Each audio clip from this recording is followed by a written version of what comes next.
Hello everyone, I'm Mark Tewksbury, your host for this program. Our goal is to reveal the methods and materials that turn out the products we see around us every day. If you think you know something about these items, you might be in for a surprise. There's a whole world waiting for us to discover here on How It's Made.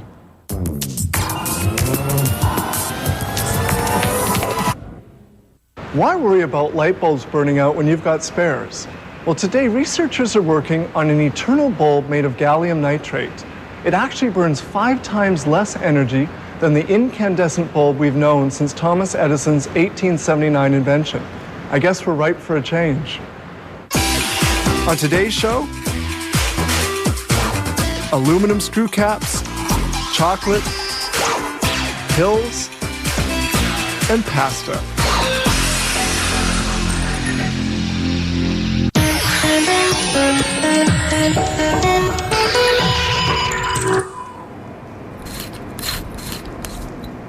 Okay, so it's not as sophisticated as uncorking a fine bottle of wine, but aluminum screw caps are airtight seals for bottles and jars, and they're recyclable. There are hundreds of everyday objects that are capped. This plant makes 250 million metal screw caps yearly in 12 different sizes. The caps are made from these 1 square meter sheets of aluminum weighing 450 grams. Some 3,500 thin aluminum sheets pass through this feeder. They begin by coloring the aluminum sheet with a colored varnish, a lacquer, and an ink. Then 12 minutes of drying is needed. The sheets that have been colored set off on a conveyor for drying. Then designs are produced. The coloring is applied by this varnisher. The aluminum sheets pass through the varnisher one at a time.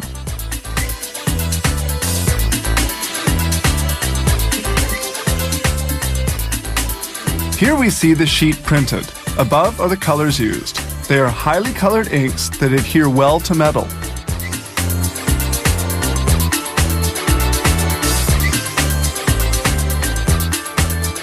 Suction cups grab the sheets and send them toward the transport system of the punch press. This press will give the caps the required shape. But the caps have to be machined in successive steps by molds such as this one. The punches first cut the caps. Over 500 caps a minute can be produced. The blades of the punches are made of carbide, a very hard metal that can cut tens of millions of caps. At the exit point of the punch press, the caps are formed but don't yet have the right dimension.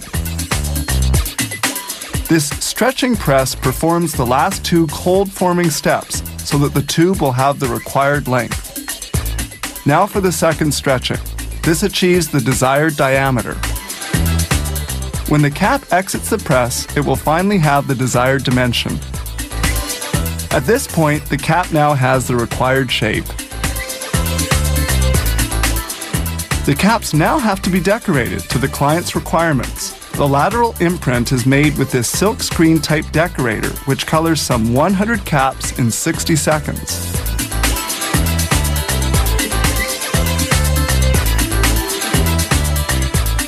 The decorator uses an ink specially formulated to adhere to metal.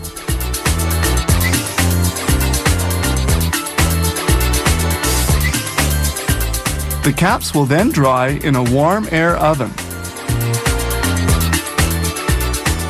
The dried caps are ejected and fall into a container.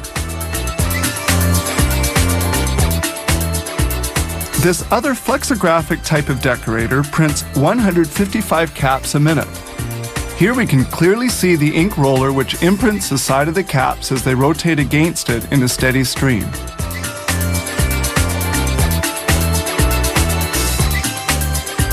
All that's required now is to form the cap and make the cut.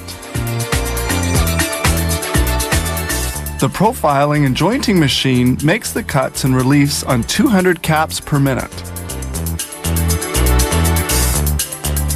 Machining the cap takes but a fraction of a second.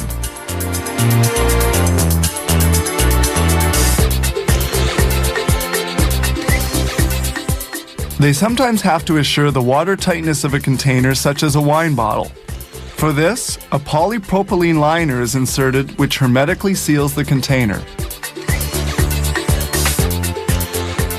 A check is carried out under a light to verify whether the cut has been properly made and the ridges well formed. At last, the final steps. This screw tightening machine hermetically seals the caps onto bottles.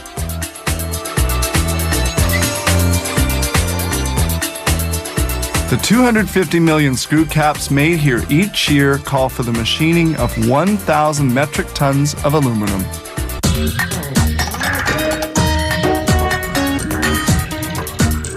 If you're young at heart, you might dream of working in a candy or chocolate factory. Oh, how sweet it would be. Well, at least for a little while. These delicious chocolate confections are made from melted chocolate flowing into molds. The master molds are first made of wood or plaster of Paris. They are then reproduced as copies in an epoxy material.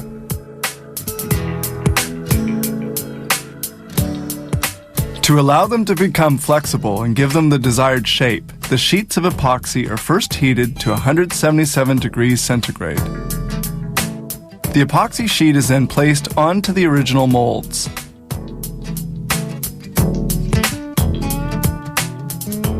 The sheet is heated, then lifted off. Suction from a vacuum system makes it adhere perfectly to the shapes of the molds. Here we see the epoxy adhering to the master molds. Still hot and malleable, the plastic has to be cooled. A jet of compressed air effectively lowers its temperature. The mold undergoes a visual inspection to make certain of its quality. And now we move on to the chocolate.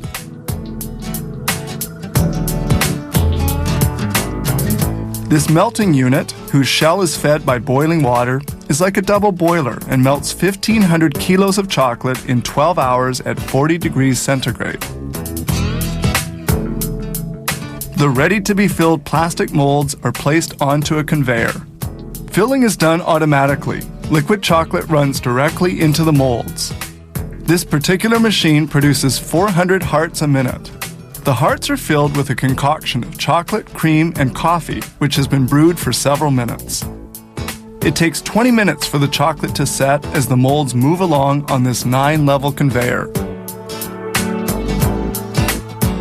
Well hardened, the hearts arrive at the unmolding point. The molds are turned over and a rod lightly taps them on the bottom to allow the chocolates to fall out without being broken. Here the chocolates fall out onto a sheet. As soon as they've been emptied, the molds return to the starting point on the line to be newly filled.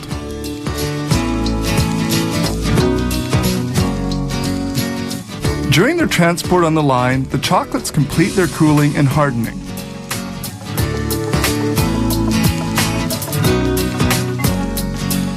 Now they're going to be prepared for packaging. Packaging depends on customers' preferences. The chocolates can be sold in bulk or placed into boxes. Here, 185 hearts are put into each box. Like the pure chocolate, white chocolate comes in as slabs before melting.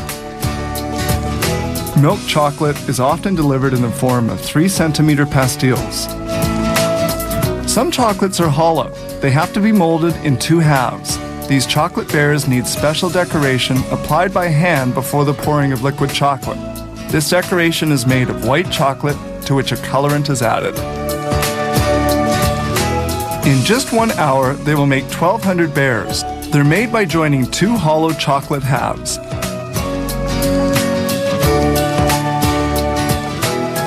The assembly is done using a refrigerated rotating machine. This machine turns the molds a full 360 degrees on 2 axes and vibrates the chocolates to prevent the formation of air bubbles. The chocolates rotate for 5 minutes before being sent to the cooling conveyor, where they will remain for another 20-minute period.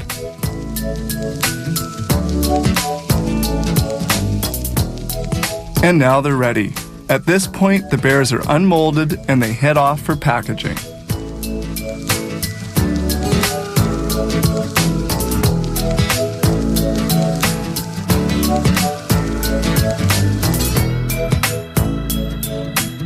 Each year, this company processes 500 tons of pure chocolate. Many thousands of products are made here using 400 different molds in a variety of sizes.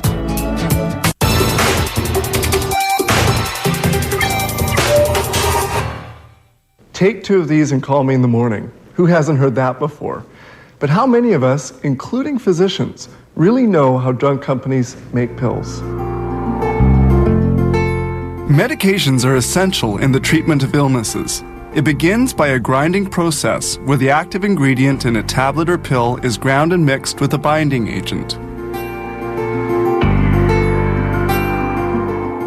The quantity of the ingredient needed to be ground is transported to the dryer in this container. Like all the other equipment, this container is made of stainless steel so as not to contaminate the product. The temperature of the dryer and the airflow are programmed with this interface. The granulation has to be dried at 40 or 50 degrees centigrade before being shaped into the desired tablet form. Molding of the pills is done by this press, which crushes the powder. The press exerts a pressure varying between 2 and 5 tons. Here's how the molding is done. The press magazine distributes the powder in molds made of steel discs. 2 stampers, one above and the other below, crush the powder and form the pill.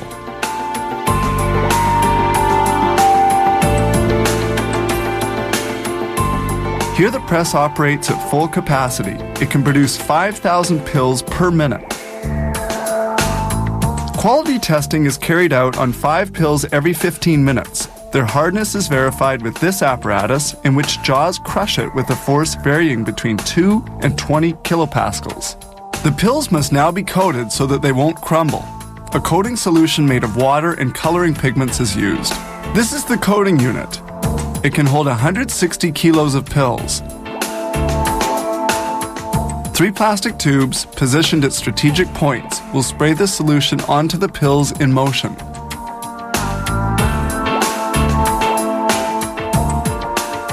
The quantity of dry pills to be coated is put into the unit.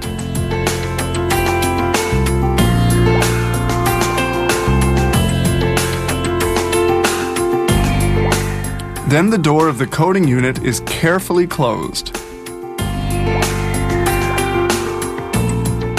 A drum turns inside the unit, tumbling the pills. Then nozzles spray the solution in the form of a mist, which quickly dries, preventing the pills from sticking to one another. This spraying operation lasts 40 minutes. Here we can compare pills. On the left are those made only of powder, while on the right are the spray-coated ones. The finished pills move down a chute to enter a counter prior to filling bottles. They are lined up in grooves to make filling easier.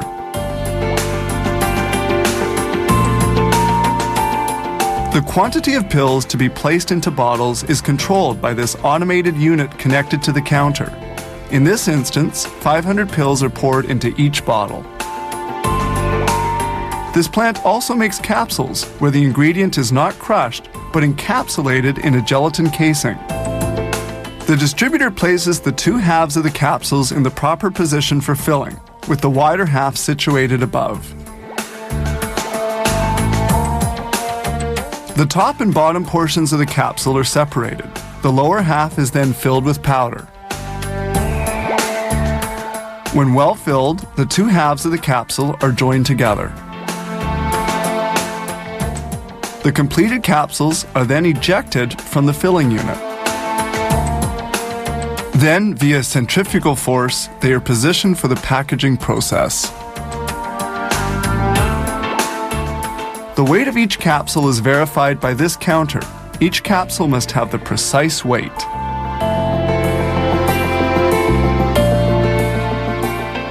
And the final step is packaging. A sheet of transparent PVC is heat embossed, forming an impression to receive capsules. Then a pre-glued aluminum foil sheet is adhered to the backside, sealing everything in.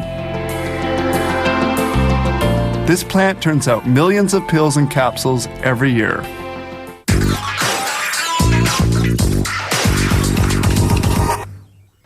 This is what Italian traveler Marco Polo brought back from China some 700 years ago. Since then, pasta has spread all shapes and sizes, and so have we pasta lovers. But that's another story.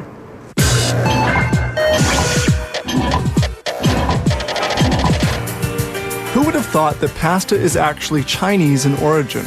When Marco Polo returned to Venice in 1295, after spending 24 years in the Far East, he brought back with him Chinese pasta noodles. So quickly popular did pasta become that by the 15th century, it occupied a prime position in Italian cooking. In this same era, commercial production began in Naples. Italians today favor macaronis and raviolis with garlic and cheese.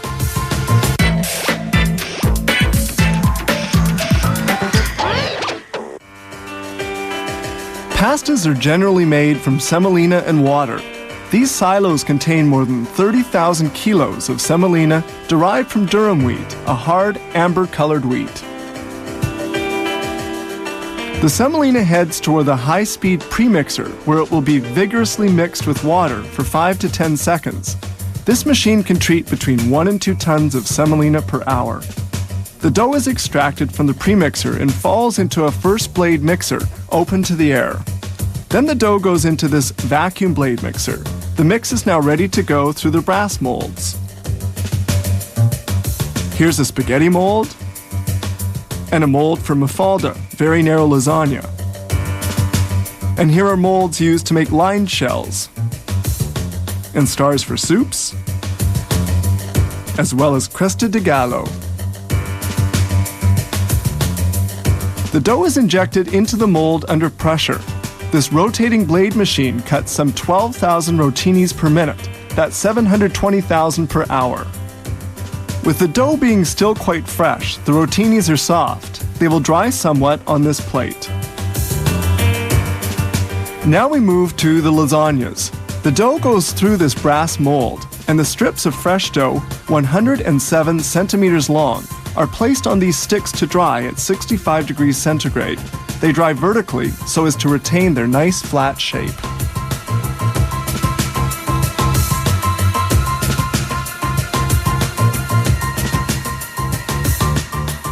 After drying for 15 hours, the strips are then cut in 4, thus making 4 strips measuring 25 centimeters each.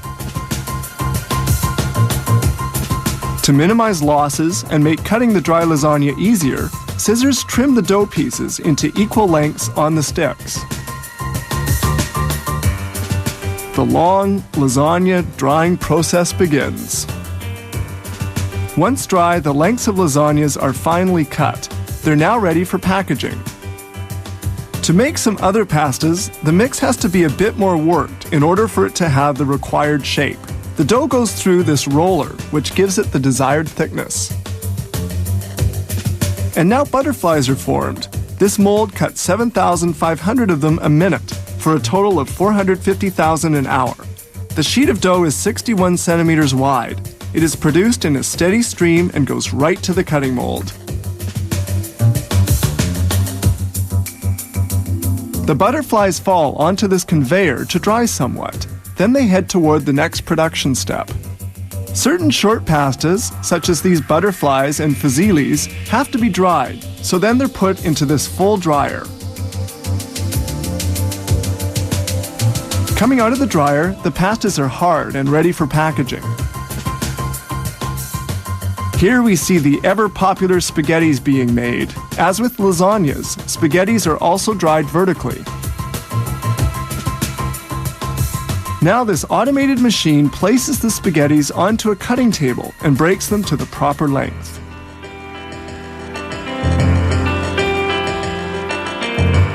The spaghettis are now ready for packaging. Exact quantities to be bagged are determined by computer.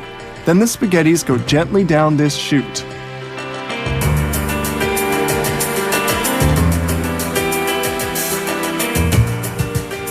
The amount of spaghetti going into each bag is transported and emptied out by this moving container. To make filling easier, the spaghettis are properly positioned by this chute. In just 1 minute, this machine can package 10 4-kilo bags. Whenever needed, it can handle up to 60 bags a minute.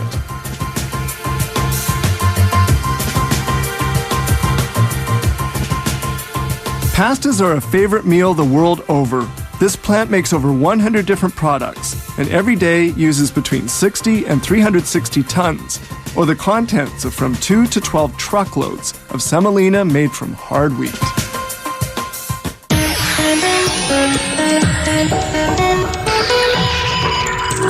I hope you enjoyed our show today. We wanted to show you the behind the scenes of the world of manufacturing. I'm Mark Tewksbury. See you next time on How It's Made.